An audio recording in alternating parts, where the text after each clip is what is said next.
à tous et à toutes pour cette émission intitulée aujourd'hui « La réforme des prud'hommes ».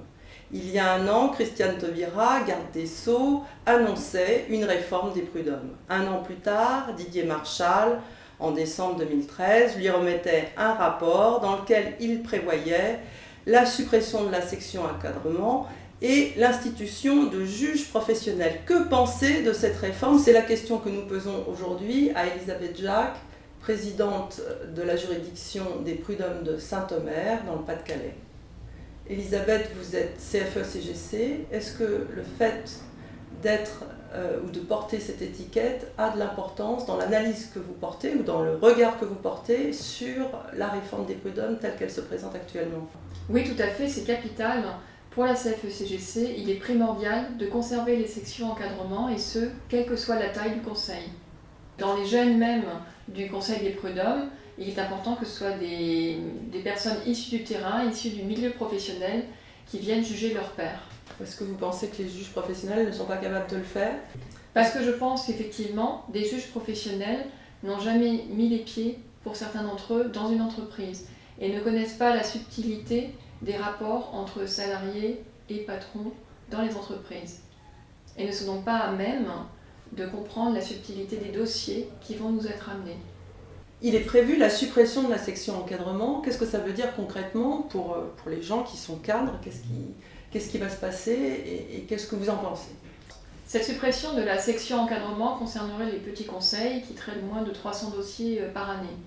Néanmoins, même dans ces petits conseils, un cadre a un mode de fonctionnement, a des conditions de travail qui sont tout à fait spécifiques et qui n'ont rien à voir avec des personnes qui sont dans d'autres collèges, employés ou ouvriers. Il y a le forfait jour, il y a le travail par mission, il y a également les clauses d'exclusivité, les clauses de territorialité qui sont différentes. Bon, ça c'est pour la réforme, mais par ailleurs, vous traitez 500 dossiers par an.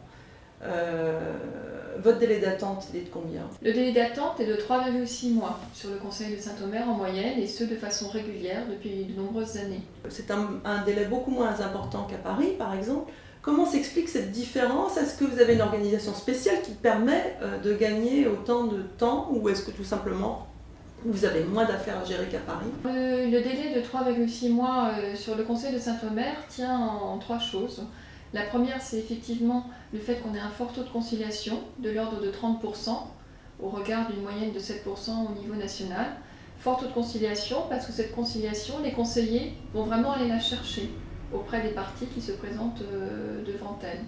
L'autre raison, c'est effectivement la mise en place d'un calendrier de façon mensuelle et tenu par le chef de greffe, par rapport à un calendrier institutionnel annuel qui est connu dans les autres conseils. Ce calendrier permet plus de réactivité et donc permet effectivement de tenir des sessions rapidement quand il faut les tenir. Ensuite, les affaires, si elles ne sont pas en état d'être plaidées, au bout d'un ou deux renvois, les affaires sont radiées, c'est-à-dire qu'on demande aux parties de bien vouloir retourner chez elles, de retravailler et quand elles sont prêtes, de revenir et de réinscrire. Mais alors, sur le taux de conciliation qui est aussi élevé, mais comment vous arrivez à mettre d'accord les gens alors qu'ailleurs on n'arrive pas à les mettre d'accord? Qu'est-ce qui se passe? Comment ça se passe concrètement? Pourquoi ça marche chez vous, ça ne marche pas ailleurs? Il m'est difficile de répondre sur les autres conseils que je ne connais pas. Je ne connais pas leur mode de fonctionnement.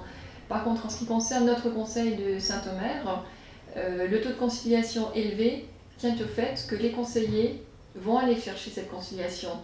Ils vont prendre le temps déjà de mener la première conciliation, où en général chacun arrive avec son affaire, chacun est sûr de gagner, et aucun ne veut céder, ne veut lâcher, soit.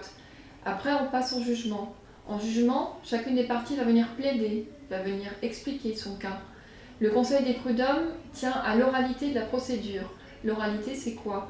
C'est puisqu'il y a une comparution obligatoire des parties, donc le demandeur et le défendeur doivent être là en personne, physiquement. Nous avons la possibilité de poser des questions et le cas échéant, jusqu'à la fin, tenter de les rapprocher et tenter de les concilier, partant du principe qu'il vaut toujours mieux une bonne conciliation qu'un mauvais procès. Votre juridiction voit passer 500 dossiers par an. Quelles sont les grandes catégories de dossiers que vous voyez passer? Et qu'est-ce que vous pourriez donner comme conseil aux salariés qui ont recours aux prud'hommes?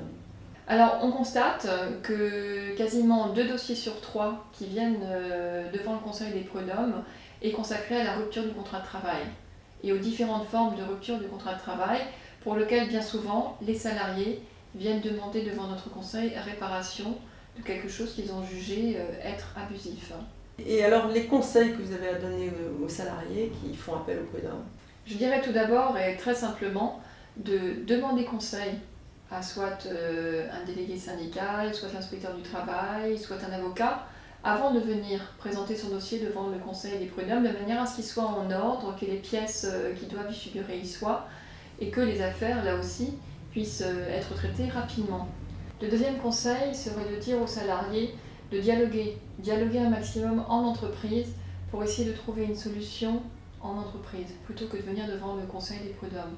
Et le troisième, tout simplement, serait de dire connaissez un minimum vos droits et vos devoirs en tant que salarié en entreprise.